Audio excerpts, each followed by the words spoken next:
Pada suatu masa, hidup seorang pemuda dari kalangan petani bernama Ken Arok yang berhasil menjadi penguasa di wilayah Tumapel, Jawa Timur. Berkat dukungan dari kaum Brahmana, Ken Arok juga berhasil menaklukkan kerajaan Kediri dan membangun sebuah kerajaan baru bernama Kerajaan Singasari. Bagaimana kehidupan masyarakat pada masa Kerajaan Singasari? Berikut pembahasannya. Bagi masyarakat Jawa, Ken Arok merupakan legenda yang tak lekang oleh waktu. Terutama kisah asmara Ken Arok dan Ken Dedes yang merupakan istri dari Tunggul Ametung, seorang Akuwu atau penguasa di wilayah Tumapel. Ketika menjadi pengawal pribadi Tunggul Ametung, Ken Arok terpesona dengan kecantikan Ken Dedes. Oleh karena itu, Ken Arok kemudian membunuh Tunggul Ametung, mengangkat dirinya sebagai penguasa baru di wilayah Tumapel, dan memperistri Ken Dedes. Kisah Ken Arok tersebut tertulis dalam kitab Pararaton yang ditulis sekitar tahun 1481 Masehi hingga 1600 Masehi. Kitab tersebut juga bercerita mengenai peran Ken Arok yang berhasil menaklukkan kerajaan Kediri dan mendirikan kerajaan Singasari. Dikisahkan, Ken Arok yang telah menjadi penguasa di wilayah Tumapel bertemu dengan para Brahmana yang mencari perlindungan karena berselisih dengan Raja Kertajaya dari kerajaan Kediri. Atas restu dari para Brahmana, Ken Arok kemudian mengatur strategi dan siasat agar dapat mengalahkan Raja Kertajaya. Akhirnya, terjadilah peperangan di desa Ganter yang menewaskan Raja Kertajaya sehingga Ken Arok berhasil menaklukkan kerajaan Kediri. Pada tahun 1222 Masehi, Ken Arok membangun sebuah kerajaan baru bernama Kerajaan Singasari. Kerajaan Singasari merupakan kerajaan Hindu yang pusat kerajaannya terletak di Malang, Jawa Timur. Dalam prasasti Kudadu yang dibangun pada tahun 1294 Masehi dan Kitab Nagara Kertagama karya Empu Prapanca yang ditulis pada tahun 1365 Masehi, Kerajaan Singasari disebut sebagai Kerajaan Tumapel. Sementara itu, berita Cina dari dinasti Yuan yang ditulis antara tahun 1271 Masehi hingga 1368 Masehi menyebut Kerajaan Tumapel sebagai Tumapan. Para sejarawan memperkirakan nama Kerajaan Tumapel diberikan ketika pusat kerajaan masih terletak di wilayah Kutaraja, Tumapel. Setelah pusat kerajaan dipindahkan ke wilayah Singasari di Malang, namanya berubah menjadi Kerajaan Singasari.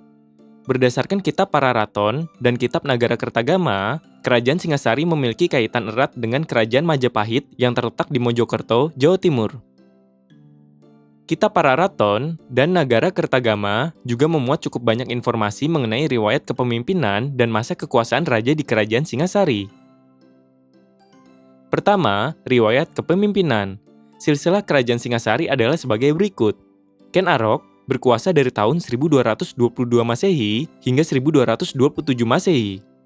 Anusapati berkuasa dari tahun 1227 Masehi hingga 1248 Masehi. Tohjaya berkuasa pada tahun 1248 Masehi. Ranggawuni berkuasa dari tahun 1248 Masehi hingga 1268 Masehi. Kertanegara berkuasa dari tahun 1268 Masehi hingga 1292 Masehi. Kedua, masa kekuasaan Raja Kerajaan Singasari. Pemerintahan di Kerajaan Singasari tidak sepenuhnya berjalan dengan lancar karena diwarnai dengan upaya perebutan kekuasaan. Masa kekuasaan setiap raja di Kerajaan Singasari adalah sebagai berikut. Masa kekuasaan Ken Arok. Ketika mendirikan Kerajaan Singasari, Ken Arok memiliki gelar Sri Rangga Rajasa, Sang Amurwa Bumi. Kitab Pararaton menuliskan bahwa Ken Arok merupakan anak dari seorang petani. Ketika masih bayi, ibunya yang bernama Ken Endok meninggalkan Ken Arok di sebuah pemakaman. Bayi tersebut kemudian diangkat anak oleh seorang pencuri bernama Lembong. Ketika dewasa, Ken Arok dikenal sebagai seorang penjahat dan buronan kerajaan Kediri. Ketika bertemu dengan seorang pendeta bernama Lohgawe, Ken Arok bertobat dan bertekad untuk hidup di jalan yang lurus. Dengan bantuan Lohgawe, Ken Arok diangkat menjadi pengawal pribadi Tunggul Ametung. Akan tetapi, kecantikan istri Tunggul Ametung, Ken Dedes, membuatnya gelap mata, sehingga Ken Arok membunuh Tunggul Ametung dan memperistri Ken Dedes yang sebenarnya sedang mengandung anak dari Tunggul Ametung. Ken Arok memiliki seorang putra dari Ken Dedes yang bernama Mahisa Wongateleng dan anak tiri dari Tunggul Ametung bernama Anusapati.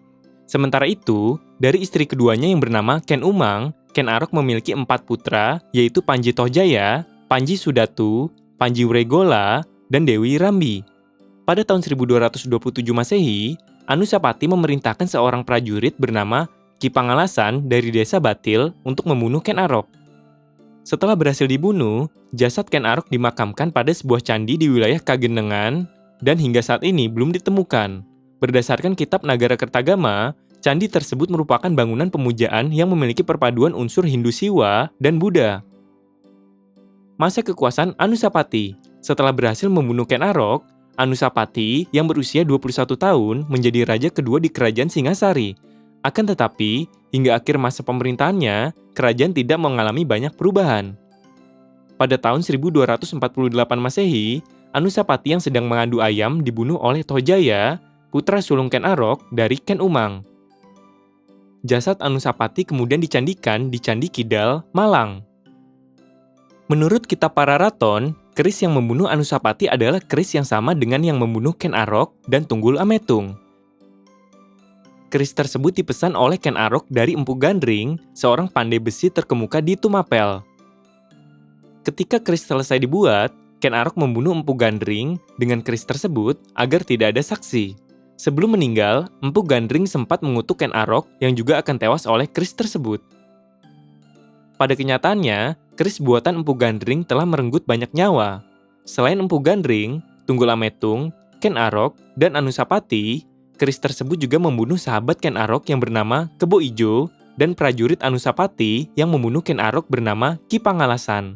Akan tetapi, walaupun Anusapati tewas dibunuh oleh Tohjaya menggunakan keris Empu Gandring, namun kematian Tohjaya disebabkan oleh tusukan tombak. Masa kekuasaan Tohjaya. Tohjaya menjadi raja pada tahun 1248 Masehi, namun kekuasaannya hanya berlangsung selama 6 bulan. Putra Anusapati yang bernama Ranggawuni menuntut Tohjaya melepaskan kekuasaannya karena merasa dirinya yang lebih pantas menjadi raja. Ranggawuni mendapat bantuan dari anak perempuan Mahisa Wongateleng yang bernama Mahisa Cempaka. Akan tetapi, Tohjaya menolak tuntutan tersebut dan mengirim pasukan yang dipimpin oleh Senapati Lembu Ampal untuk menumpas Ranggawuni dan pengikutnya. Di tengah pertempuran, Lembu Ampal kemudian berbalik arah dan memihak kepada Ranggawuni sehingga istana Singasari dapat dikuasai. Ranggawuni sempat menombak Tohjaya yang berusaha melarikan diri sehingga Tohjaya akhirnya tewas di desa Katang, Lumbang. Masa kekuasaan Ranggawuni.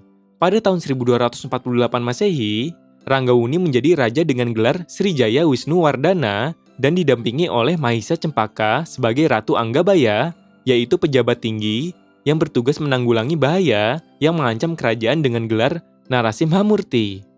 Pada tahun 1254 Masehi, Ranggawuni mengangkat putranya yang bernama Kertanegara sebagai raja muda atau Yuwa Raja.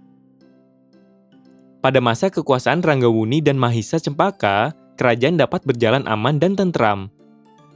Ranggawuni juga membangun sebuah benteng pertahanan di Canggulor sehingga masyarakat dapat bertani dan berdagang dengan tenang.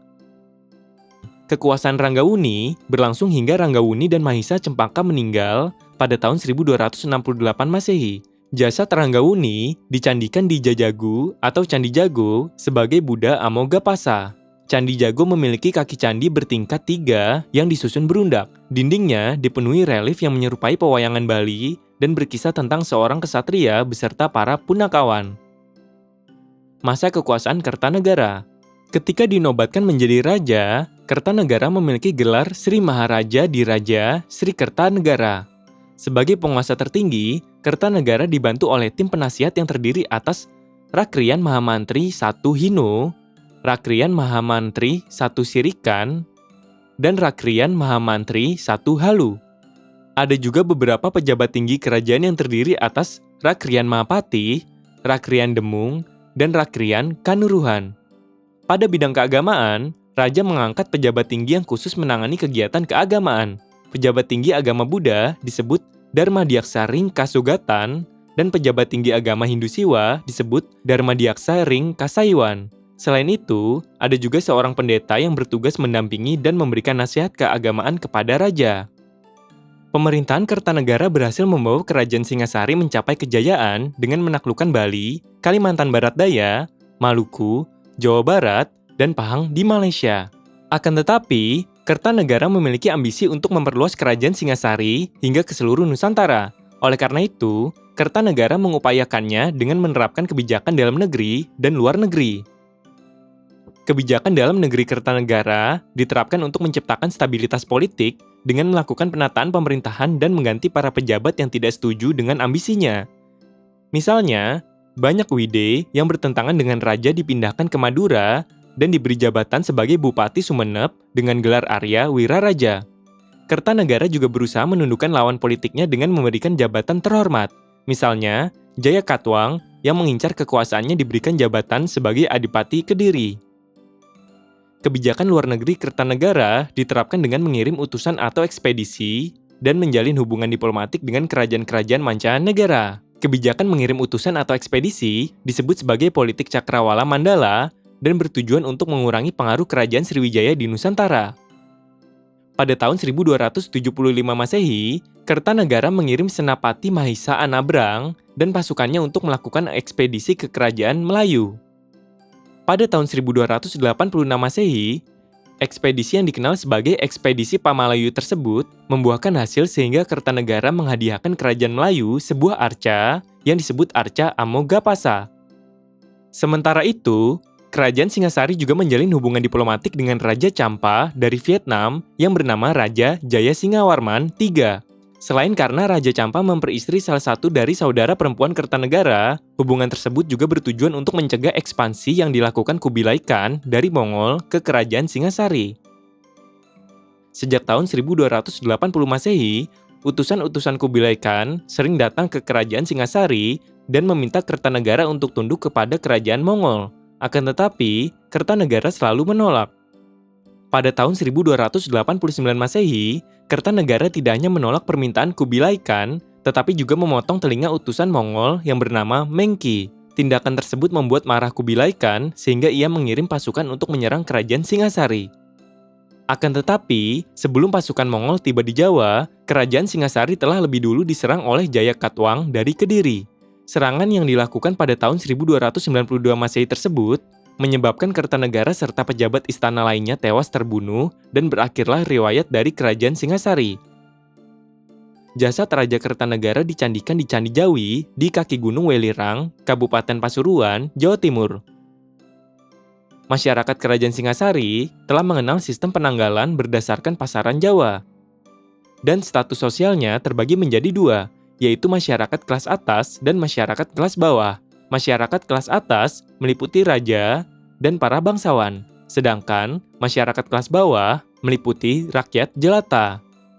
Sementara itu, penduduk kerajaan Singasari diharuskan untuk membayar upeti atau pajak kepada raja. Kerajaan Singasari memiliki wilayah yang subur, sehingga perekonomiannya lebih banyak mengandalkan sektor pertanian dan perkebunan. Kerajaan memanfaatkan Sungai Brantas sebagai irigasi, pelayaran, dan perdagangan. Pusat-pusat perdagangan didirikan di sepanjang Sungai Brantas hingga ke Pasuruan yang memiliki pelabuhan dagang dan menjadi pusat perdagangan dengan bangsa asing. Ramainya perdagangan di Pelabuhan Pasuruan menyebabkan kerajaan Singasari berhasil menguasai jalur perdagangan di Selat Malaka bagian barat hingga ke wilayah Kepulauan Maluku bagian timur. Komoditas yang diperdagangkan adalah beras, emas, kayu cendana, dan rempah-rempah. Kerajaan Singasari merupakan kerajaan yang menganut agama Hindu, Buddha, dan Tantrayana. Tantrayana adalah ajaran sinkretisme atau percampuran ajaran Hindu Siwa dan Buddha. Dalam upacara-upacara keagamaan, ajaran Tantrayana dipimpin oleh seorang pendeta yang disebut Dharmadiaksa. Bukti sejarah yang menerangkan bahwa kerajaan Singasari menganut ajaran Tantrayana adalah dengan ditemukannya sosok Kertanegara pada arca Joko Dolok, arca Amogapasa yang diberikan Kertanegara untuk Tribuwana Raja di Kerajaan Melayu, dan sosok Kendedes pada arca Dewi Pratsnaparamita yang merupakan lambang kesempurnaan ilmu. Masyarakat kerajaan Singasari telah memiliki budaya yang tinggi karena dikenal ahli dalam membuat candi dan patung. Candi yang dibangun pada masa kerajaan Singasari adalah Candi Kidal, Candi Jago, Candi Jawi, dan Candi Singasari. Berdasarkan pembahasan tadi, dapat dipahami bahwa kerajaan Singasari merupakan kerajaan Hindu-Buddha yang berpusat di Malang, Jawa Timur. Kerajaan Singasari berdiri pada tahun 1222 Masehi setelah Ken Arok berhasil mengalahkan Raja Kertajaya dari Kerajaan Kediri. Kerajaan Singasari sering mengalami perubahan kekuasaan yang disebabkan oleh perebutan kekuasaan dan balas dendam. Akan tetapi, Kerajaan Singasari berhasil mencapai puncak kejayaannya pada masa kekuasaan Raja Kertanegara yang berkuasa dari tahun 1268 Masehi hingga 1292 Masehi. Pada saat itu, wilayah Kerajaan Singasari meliputi wilayah Jawa Timur, Bali, Kalimantan Barat Daya, Maluku, Jawa Barat, hingga ke Pahang. Oleh karena itu, selain pertanian dan perkebunan, sektor perdagangan Kerajaan Singasari juga berkembang dengan pesat. Agama resmi Kerajaan Singasari adalah Tantrayana yang merupakan percampuran antara ajaran Hindu dan Buddha. Oleh karena itu, peninggalan sejarah Kerajaan Singasari banyak berupa candi dan arca yang memiliki corak Hindu-Buddha. Pada tahun 1292 Masehi, Jayakatwang dari Kediri melakukan penyerangan ke Kerajaan Singasari. Serangan tersebut menewaskan Kertanegara dan mengakhiri keberadaan Kerajaan Singasari.